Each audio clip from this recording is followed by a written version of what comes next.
আসসালামু আলাইকুম। সবাই কেমন আছেন? আশা করি ভালো আছেন। আমিও ভালো আছি। আপনাদেরকে যে গল্পটা শোনাবো, এটা কোনো সিনেমা বা নাটকের কোনো গল্প না। এটা আমার জীবনে ঘটে যাওয়ার একটি ঘটনা আপনাদের সাথে শেয়ার করতে চাই। আমি একজন কলেজের ম্যাডাম। আমার ক্লাসে প্রায় 50 জনের মতন ছাত্রছাত্রী আছে। আমি ওই কলেজের ভালো একটা পোস্টে চাকরি করি, কারণ যারা 9-এ পড়ে যে সমস্ত ছাত্রছাত্রীরা, তাদেরকে আমি লেখাপড়া শেখাচ্ছি, তাদের ক্লাস নিয়ে আমি। সবাই আমাকে খুব সম্মান করে। আর আমার স্বামীটাও বাইরে থাকে। আমার কোনো বাচ্চা কাচ্চা হয় না। 15 বছর ধরে বিয়ে হয়েছে, কোনো বাচ্চা কাচ্চা নাই। বাচ্চার জন্য খুব চেষ্টা করছি, হয় না। তো বাড়িতে একা একা ভালো লাগে না।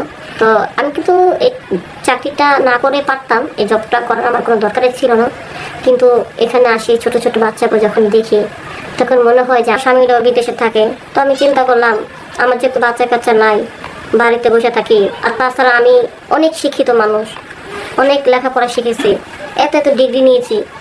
এত কিছু ডিগ্রি নেওয়ার পরে, এত শেখার পরে আমি আমার এই শিক্ষাগুলো যদি আমি অন্য অন্য সবার মধ্যে যদি বিলিয়ে দিতে পারি, তাহলে দেশের জন্য অনেক উপকার হবে। তাই চিন্তা করলাম যে যদি আমি কলেজের একটা চাকরি নিই, তাহলে আমি আমি সবাইকে সুশিক্ষা দিতে পারবো। কারণ আমি দেশের একজন নাগরিক। আমার তো দেশের মানুষের প্রতি, দেশের প্রতি একটা কর্তব্য আছে। এত টাকা খরচ করে, এত সুন্দর সুন্দর ডিগ্রি নিয়ে, এত লেখাপড়া শিখেছি, শিক্ষা যদি ঘরে বসে থাকি, দেশের জন্য যদি কিছু না করতে পারি, তাহলে কি দরকার এত শিক্ষা? তো এইসব করে আমি এই কলেজে চাকরি নিলাম। তা কলেজের ছাত্রছাত্রীরা আমাকে খুব সম্মানও করে। কিন্তু সম্মান করুক যাই করুক, কিন্তু প্রতিটা মানুষের তো একটা আলাদাভাবে পার্সোনাল জিনিস, পার্সোনাল মন বলতে তো একটা কথা আছে। তো এইভাবে কলেজের মধ্যে সবাইকে লেখাপড়া করাচ্ছি, প্রতিনিয়ত যেভাবে চলছে ভালোভাবে চলছে। তো মাঝে মধ্যে আমাদের একটা পিয়ন যে কাকা ছিল, সে খুব মুরব্বী টাইপের ছিল। তো আমাদের অনেক বছর ধরে আমাদের কলেজে চাকরি করে। সে আগে খুব ভালো করে চা বানাতো, অনেক কাজ ভালোভাবে সুন্দরভাবে করতে পারতো। কিন্তু ইদারিং সে একটু শারীরিক দিক দিয়ে অসুস্থ, এর কারণে প্রতিটা কাজ ঠিকঠাক মতো করতে পারতেছে না। তারপরে আমরা অনেক চিন্তা ভাবনা করছিলাম যে তাকে আমরা বাদ দিয়ে দিই, কিন্তু সে গরিব মানুষ তো। আর অনেক বছর ধরে আমাদের এখানে কাজ করে, সবার সাথে একটা মায়া জড়িত আছে। এই জন্য ইচ্ছা করলো তারা বাদ দিতে পারি না। যেমন এই যে সেদিনকার আমার জন্য একটা চা বানানো আছে, অথচ একই কথা বারবার বলে দিই প্রতিদিন। তারপরে কি করে, কোনোদিন চিনি কম দেয়, কোনো চিনি বেশি দেয়, কোনোদিন চার বদলে লবণও দেওয়া ফেলায় মনে ভুলে। কি বলবো, মুরব্বী মানুষকে তো কিছু বলতে পারি না। অনেক সময় চা বানা রাখে, ঠিক মতো পানিটা হিট হইলো কি হিট হইলো না সেটাও খেয়াল করে না। হুট করে ভালো মতো গরম না হইতে চা বানা ফেলে। তো এইভাবে সবাই যখন বিরক্ত হয়ে গেছে গা, তখন বাদ দেওয়ার চিন্তা ভাবনা করছে। কিন্তু যে আমাদের কলেজ অনেক বছর ধরে করে বাদ দিতে গেলে দেখা গেলো কষ্ট পাইতে পারে, যে থাকা একটু কষ্ট হইলো। অনেক সময় চা চিনি কম দিলে নিজেরা নিয়ে খায়, এইভাবে নিজেরা চালা যেতেছে। কিন্তু ওনাকে বাদ দেওয়ার কথা বলেছি ঠিকই, কিন্তু বিবেকের কাছে আর মানে বাদ দিতে পারলাম না। পরে হঠাৎ করে না কাকা অসুস্থ হয়ে পড়লো। তখন কাকা নিজের ইচ্ছে করে বললো যে মা, যেহেতু আমি অনেক অসুস্থ, তাই আমি আর কাজ করবো না, তোমাদের তো একটা পিয়ন লাগবে, তা তোমরা একটা নতুন পিয়ন জোগাড় করো। তারপরে আমাদের যে প্রিন্সিপাল স্যার সবার সাথে আলাপ আলোচনা করলাম যে আমাদের তো একটা পিয়ন লাগে। পরে একটা পিয়নের ব্যবস্থা করলো।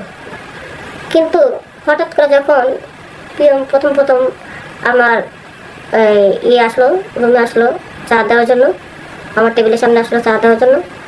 পরে একবার চায়ের দিকে তাকাই, একবার পিয়নের দিকে মানে তাকাই, যে এটা কি পিয়ন নাকি সিনেমার নায়ক এসেছে আমাদের কলেজে, বুঝতে পারতেছি না। এখন পিয়নের চেহারাটা দেখি এত সুন্দর। এখন আমি বললাম, আচ্ছা তুমি তো স্মার্ট, এত সুন্দর, তাহলে এই চাকরি নিলে কেন? তো ম্যাডাম, আসলে আমি তো লেখাপড়া শিখি নাই, তাই ভালো কোনো ওরকম কাজ পাইনি। আজকে আমি লেখাপড়া না শিখে আমি বুঝতে পারছি যে আমি কত বড় ভুল কাজ করছি। আমার এত সুন্দর বডি, এত সুন্দর চেহারা, কিন্তু আমার ভিতরে শিক্ষার আলো নাই দেখা সমাজের কাছে আমার কোনো মূল্য নাই। আমি একটা ভালো কাজ করতে পারি না। ছোটোখাটো যদি একটা মুদির দোকানে কাজে যাই, তাও তো বাকিতে দিতে গেলে হিসাব কিতাব, কি মাল বিক্রি করলাম সব লেখা রাখা লাগে। কিন্তু আমি মাত্র ক্লাস 2 পর্যন্ত পড়ছি, তাও আমার বাপ মা জোর করে আমার পড়াইছে এই ক্লাস 2 পর্যন্তই। তাও আমি ঠিক মতো যাইতে চাইনি, ঠিক আছে। কিন্তু এখন বুঝতে পারতেছে যে লেখাপড়া ছাড়া আসলে মানুষের জীবন মূল্যহীন। পড়াশোনার পরে খারাপ লাগে যে এত সুন্দর ছেলেটা যদি একটু শিক্ষিত হইতো তার ভালো একটা পোস্টে কাজ দেওয়া যেত। পরে আমি বললাম ঠিক আছে, এখন যেহেতু বুঝতে পেরেছো ভবিষ্যতে বিয়ে সাথে করলে তোমাদের সন্তানকে কিন্তু আর মূর্খ বানানো যাবে না, ঠিক আছে, তাদের কিন্তু তোমার ইয়াতে হবে, শিক্ষিত বানাতে হবে। তো বললো হ্যাঁ ম্যাডাম, কখন আর এই ভুল করবো না। তো যাই হোক, ছেলেটা চাটাও যখন খাইলাম না, দারুণ চা বানাতে পারে।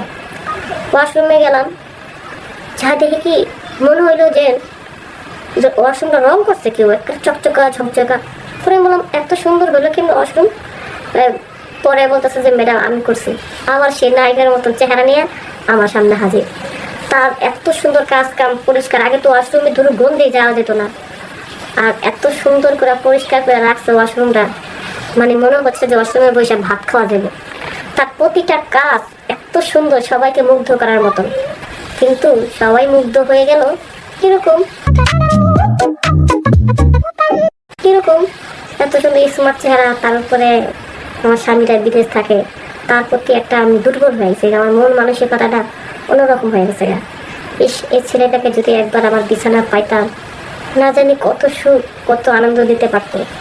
কিন্তু কলেজের ম্যাডাম হয়েছে তো লজ্জায় বলতে পারছি না। পরে একদিন এই কলেজ সবাইকে ছুটি দিয়ে দিলাম। এখন পিএনরা তো একটু দেরি করে যায়, সব গুছগাছ করে সেটিং মেটিং করে থুয়া তালাতুলা মেরে দেয়। এখন সবাই চলে গেছে গান। এখন ম্যাডাম মানে আমি আছি, আমাকে বলতেছে কী ব্যাপার ম্যাডাম আপনি যান না, সবাই তো চলে গেছে। তখন আমি বললাম আমার হাতে একটু কাজ ছিল, আর তাছাড়া তোমার সাথে একটু আলাদা কথা বলবো বলে আর কি যাওয়া হয়নি। তখন পিএন বললো কী কথা? আমি বললাম বাড়িতে কে কে আছে? আমার মা আছে আর আমার বাবা আছে আর আমার একটা ছোটো বোন আছে। তখন বললাম কেন তুমি বিয়ে শাদী করো নি? কয় না, তেমন চাকরি বাকরি নাই, হুট করে বিয়ে করে খাওয়াবো কি? পরে আমি বললাম তাইলে কি তোমার কষ্ট হয় না?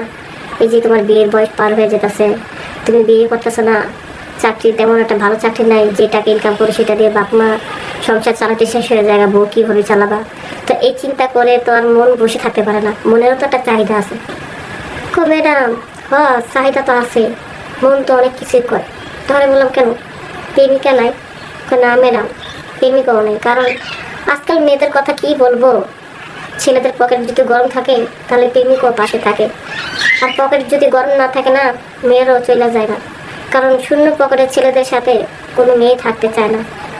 আগের জমানার প্রেম ছিল সত্যিকারই, 2 টাকার বাদাম কিনা সারাদিন আনন্দের সাথে ঘোরা যেত। আর এখনকার মেয়ের দেখার আগে 5,000 টাকা 10,000 টাকা চাইয়া বসে, অথচ মেয়ের সাথে আমার সামনাসামনি দেখেই হয় না, ফোনের কথাতে। তাহলে বলেন ম্যাডাম আমি কীভাবে প্রেম করবো আমার শূন্য পকেটে?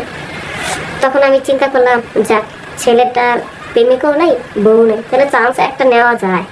তখন আমি বললাম দেখো সব মেয়েরা কিন্তু এক সমান না, যারা তোমাকে মন থেকে পছন্দ করবে তারা কিন্তু তোমাকে টাকার পছন্দ করবে না। তখন বলতেছে কি বলেন যে ম্যাডাম মন থেকে পছন্দ আর কেটা করবে? তখন বললাম যে কেন তোমার সামনেই তো আছে। পরে বলে যে সামনে তো আপনার ছাড়া আর কেউ নেই। তাহলে বললাম আমি বলতেছি আমি তোমাকে মন থেকে পছন্দ করি, সত্যি বলতেছি। পরে এইভাবে মনের কথা বলাতে ছেলেটা রাজি হলো। তাহলে অন্তত মনটা সান্ত্বনা দিতে পারলাম যে একটা মেয়ে হলো আমারকে পছন্দ করেছে, সেটা একটা কলেজের ম্যাডাম, আমার অনেক সৌভাগ্যের কথা, আমার কপালটা অনেক ভাগ্য ভালো। তখন আমি বললাম শুধু পছন্দ করলেই হবে, শারীরিক সুখটাও তো দিতে চাই। এই কথা শোনার পরে মেঘনা চেতের দৃষ্টি, ছেলে তো শুনে আরও খুশি। প্লাস ছেলেকে আমার বাসায় ডাকালাম, আমার হাজব্যান্ড তো বিদেশে, আমার বাড়িতে নিয়ে ওই ছেলের সাথে এত ভালোভাবে আনন্দ করলাম। সারা রাত ওই ছেলেটাকে আমি ঘুমাইতে দিই নেই, সারা রাত তাকে আনন্দ দিয়ে রাখলাম। আর সে আমার কাছে সুখ পাওয়ার পরে আমার আর ভুলতে পারে না। এখন যখনই সুযোগ সুবিধা হয় তখন ওই আমার কাছে আইসা পড়ে। আর আস্তে আস্তে ওর সাথে আমি আনন্দ করলাম, আর মাঝে মধ্যে ওরা আমি পড়াইতাম। যখন পড়াতে পড়াতে এক পর্যায়ে ওরা আমি কষ্ট করে মেট্রিক পাস পর্যন্ত পড়ালাম। আর মেট্রিক পাস করাইয়া ওরা আমি একটা ভালো চাকরি নিয়ে দিলাম যে তোমার আর পিওনে চাকরি করা লাগবে না। তো আমি হয়তো আনন্দে বসে যাওয়া আনন্দ করে ফেলছি, কিন্তু আমাদের সমাজে এখনও কিছু সুন্দর শিক্ষিত ছেলে আছে বা কিছু মেয়ে আছে যারা মূর্খ মানুষ। আপনারা যদি আপনাদের জায়গা থেকে যদি যারা মূর্খ লোক আছে, বয়স বেশি হোক আর কম হোক, সবার সবার জায়গা থেকে তাদেরকে একটু সুশিক্ষা দিবেন, কারণ শিক্ষা কখনো বয়স লাগে না, যে কোনো বয়সে শিক্ষা নেওয়া যায়। তাহলে কিন্তু আস্তে আস্তে আমাদের দেশে আর মূর্খ লোক থাকবে না। তো সবাই ভালো থাকবেন, সুস্থ থাকবেন। আসসালামু আলাইকুম।